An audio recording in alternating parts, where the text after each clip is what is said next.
आज की इस वीडियो में हम इंटेलिजेंस थ्योरी जो हम अभी तक कवर करते आए हैं उसमें एक नया टॉपिक पढ़ेंगे।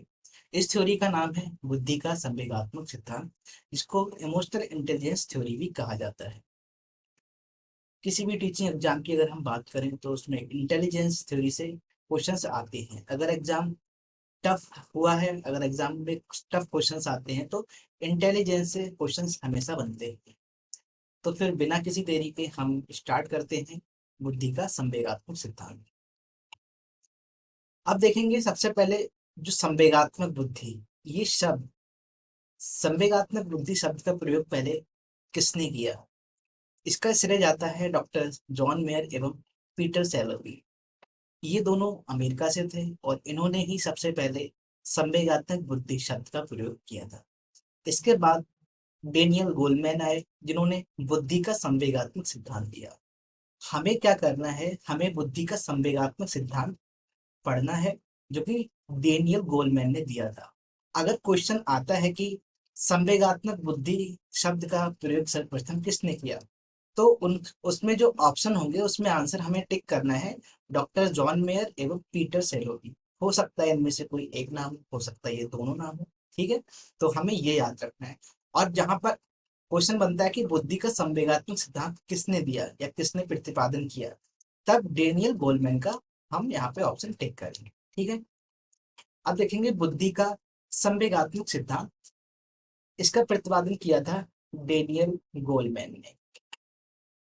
डेनियल गोलमैन ने क्या बताया, जैसे जो बुद्धि होती है, जब हम बुद्धि पढ़ते हैं तो उसमें एक आंतरिक, हमने क्या पढ़ा था, हमने इंटरपर्सनल इंटेलिजेंस पढ़ा था और इंट्रापर्सनल इंटेलिजेंस पढ़ा था।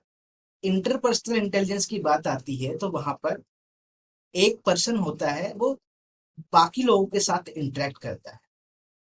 और इंट्रापर्सनल की जब बात आती है तो वो स्वयं के साथ क्या करता है, स्वयं के साथ इंटरेक्शन करता है, मतलब खुद से इंटरेक्शन करता है।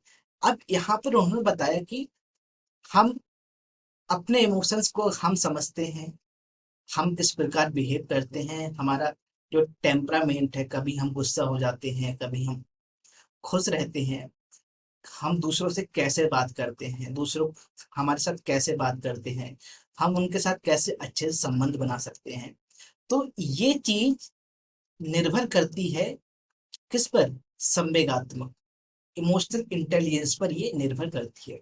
तो डेनियल गोलमैन ने बताया जो हमारा आईक्यू होता है, मतलब जो इंटेलिजेंस की बात, जहां पर पहले, इनसे पहले सभी अधिकांश जो साइकोलॉजिस्ट थे वो आईक्यू पर फोकस कर रहे थे कि ये एक मेंटल एबिलिटी है, इसके थ्रू हम क्या करते हैं कि हम अपने जो जीवन में जो क्रियाकलाप होते हैं, खुद से इंटरेक्ट करना, दूसरों के साथ इंटरेक्ट करना, किसी चीज में अच्छे होना, किसी सब्जेक्ट में ज्यादा अच्छे होना, तो वहां पर केवल आईक्यू पर फोकस कर रहे थे। लेकिन डेनियल गोलमैन ने कहा कि एक इमोशनल इंटेलिजेंस एक फैक्टर होता है जो कि मदद करता है हमें स्वयं के साथ इंटरेक्ट करने में, दूसरे लोगों के साथ इंटरेक्ट करने में। अब इसका हम ऐसे समझ सकते हैं जैसे कि आप किसी से बात कर रहे हैं और सामने वाला पर्सन आपसे बात करने में इंटरेस्टेड नहीं है, तो हो सकता है कि उसके फेशियल एक्सप्रेशंस, जो चेहरे के हाव भाव है, वो बदल जाते हैं। तो अगर आप उनके चेहरे के हाव भाव को नहीं समझ पा रहे हैं तो आप अपनी बात करते रहेंगे, लेकिन सामने वाले को आप में बिल्कुल भी इंटरेस्ट नहीं है।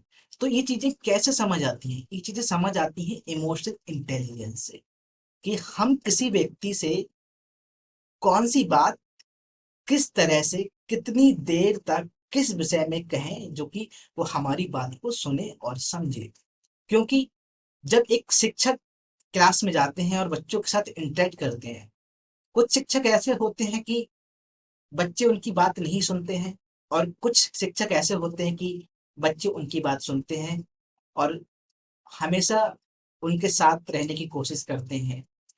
तो जो ऐसे टीचर होते हैं उनमें क्या चीज ज्यादा होती है, देखिए जब पढ़ाने की बात आती है तो टीचर में नॉलेज होती है, टीचर पढ़ा सकते हैं, लेकिन हम बच्चों के साथ किस प्रकार से रिश्ते बनाते हैं, किस प्रकार से बच्चों के साथ रहते हैं, वहां पर काम करता है इमोशनल इंटेलिजेंस। मतलब हम किसी के इमोशनल लेवल पर जाकर कनेक्ट हो रहे हैं।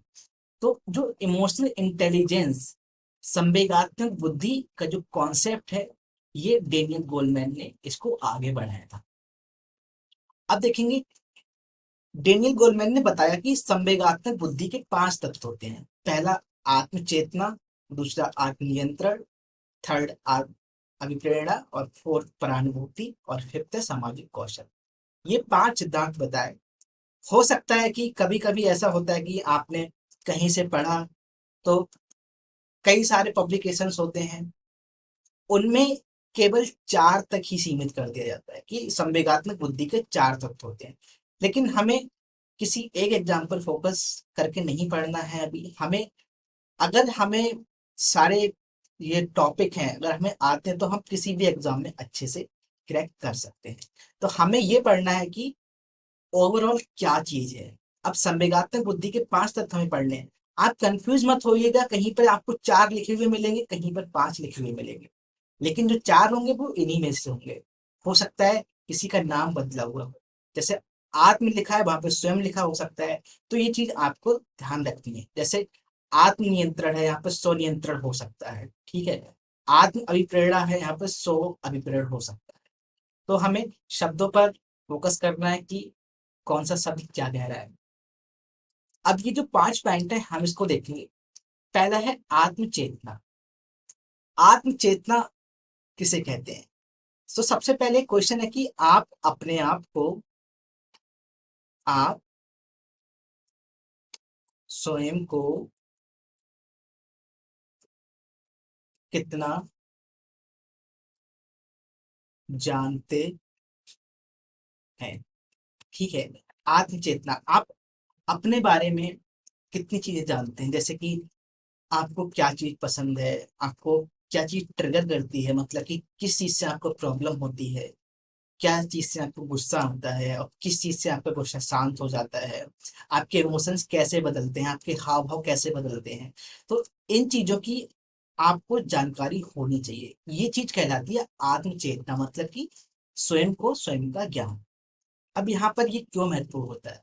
महत्वपूर्ण ये होता है कि जैसे कि आप किसी चीज से परेशान हो जाते हैं, तो आप जिस चीज से परेशान हो रहे हैं आपको पता तो होना चाहिए कि आप परेशान किस चीज से हो रहे हैं, तभी तो उसका निवारण ढूंढ सकते हैं। तो इस चीज को डेनियल गोलमैन ने बताया कि इसको आत्मचेतना कहा जाता है। मतलब कि आप अपने आप से कितने रूबरू हैं, आप अपने आप को कितना जानते हैं। नेक्स्ट है आत्मनियंत्रण। आत्मनियंत्रण का क्या मतलब हुआ? एक लाइन में समझते हैं, जैसे कि जो बड़े लोग हैं वो कहते हैं कि हमें अपने मन पर काबू रखना चाहिए। मतलब वो बता रहे हैं कि हमें आत्मनियंत्रण होना चाहिए। अब यहाँ पर जो हमारे इमोशंस हैं, जो इमोशंस हैं, जो संवेग हैं, हम उन पर कैसे नियंत्रण पाते हैं। जैसे कि अगर आपको गुस्सा आ रहा है, तो आप अपने गुस्से को किस प्रकार कंट्रोल करते हैं। आपको बहुत ज्यादा हंसी आ रही है, आप किस प्रकार कंट्रोल करते हैं। आप जब दुखी होते हैं, तो वो जो सैडनेस है उसको कैसे आप कंट्रोल करते हैं। आप दूसरों से बात करते हैं, और हो सकता है कि आप उस बात में इंटरेस्टेड ना हो, और आपको गुस्सा आता हो, लेकिन आप अपने आप को कंट्रोल करके रखते हैं। तो ये चीज कहलाता है आत्मनियंत्रण, मतलब कि हमें अपने इमोशंस पर कितना काबू है। नेक्स्ट है आत्म अभिप्रेरणा। आत्म अभिप्रेरणा का मतलब है कि हम स्वयं को कैसे अभिप्रेरित करते हैं, कैसे मोटिवेट करते हैं। जैसे कि आपने एक बार एग्जाम दिया, सपोज आपने सी टेट का एग्जाम दिया और आप उसको पास नहीं कर पाए। तो हो सकता है कि कुछ विद्यार्थी ऐसे हो सकते हैं कि वो सोचेंगे कि नहीं, मैं ये एग्जाम नहीं निकाल सकता, तो मैं इसमें ट्राई नहीं करूंगा। लेकिन कुछ ऐसे होते हैं कि ठीक है, मैं इस विषय में कमजोर था, अब मैं इस पर मेहनत करूंगा, और मैं इस एग्जाम को फिर से क्रैक करूंगा। आप खुद को ही प्रेरित कर रहे होते हैं।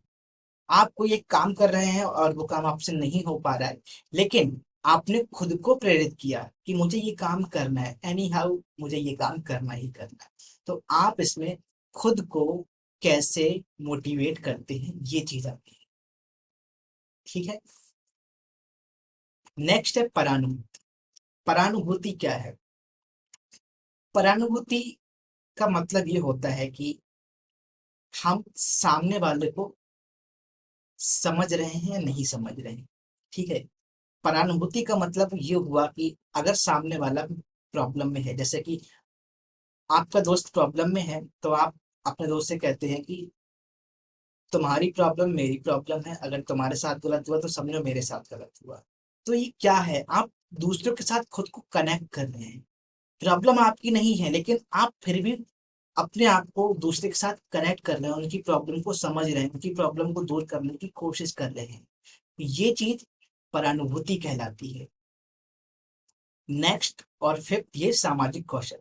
सामाजिक कौशल कहाँ काम आते हैं? सामाजिक कौशल काम आते हैं जब आप दोस्ती बनाते हैं, दोस्त बनाते हैं, संबंध बनाते हैं, रिश्तेदारों से मिलते हैं आप, ठीक है, लोगों से बात करते हैं, टीचर से कैसे बात करते हैं, स्टूडेंट से कैसे बात करते हैं, किसी अजनबी से कैसे बात करते हैं, किसी से कोई काम कराना होता है तो किस प्रकार आप उनको कहते हैं ताकि वो आपका काम कर दें, या फिर आप घर पे किस तरह से बात करते हैं, समाज में लोग साथ कैसे रहते हैं, ये चीज कहलाती है सामाजिक कौशल। ठीक है। अब हमें एक चीज देखना है कि ये जो पांच हैं, ठीक है, पांच ये हैं, ये किससे संबंधित है? हम देखेंगे आत्मचेतना, आत्मनियंत्रण और अभिप्रेरणा। ठीक है। ये ये तीन तत्व स्वयं से संबंधित है, मतलब कि इसमें हम क्या कर रहे हैं, इसमें हम खुद पर ही कार्य कर रहे होते हैं। तो ये किससे संबंधित है? तो ये किसका पार्ट हो गया? ये हो गया इंट्रापर्सनल,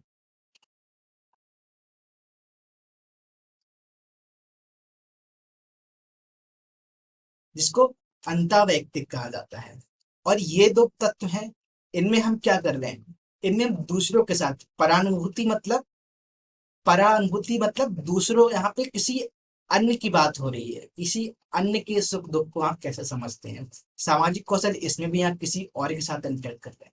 तो ये क्या है, ये आप स्वयं के साथ नहीं कर रहे हैं, आप किसी दूसरे व्यक्ति के साथ कर रहे हैं। ठीक है, समाज के साथ यहाँ पर हम लिख देते हैं।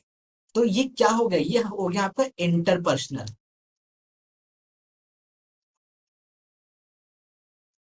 तो हमें याद रखना है, जो संवेगात्मक बुद्धि का सिद्धांत है वो कार्य करता है इंट्रापर्सनल और इंटरपर्सनल के कॉन्सेप्ट पर काम करता है। क्योंकि ये जो तीन पॉइंट हैं, आत्मचेतना, आत्मनियंत्रण, आत्म अभिप्रेरणा, इसमें हम खुद से इंटरेक्ट कर रहे होते हैं, हम खुद पर कार्य कर रहे होते हैं। इसको अंतः व्यक्तिक कहा जाता है। ठीक है, इसको इंट्रापर्सन इंग्लिश में कहते हैं। ये दो पॉइंट है, परानुभूति और सामाजिक कौशल। इनमें हम स्वयं के अलावा दूसरों से इंटरेक्ट करते हैं, इसको इंट्रा, इसको इंटरपर्सनल कहा जाता है। ठीक है।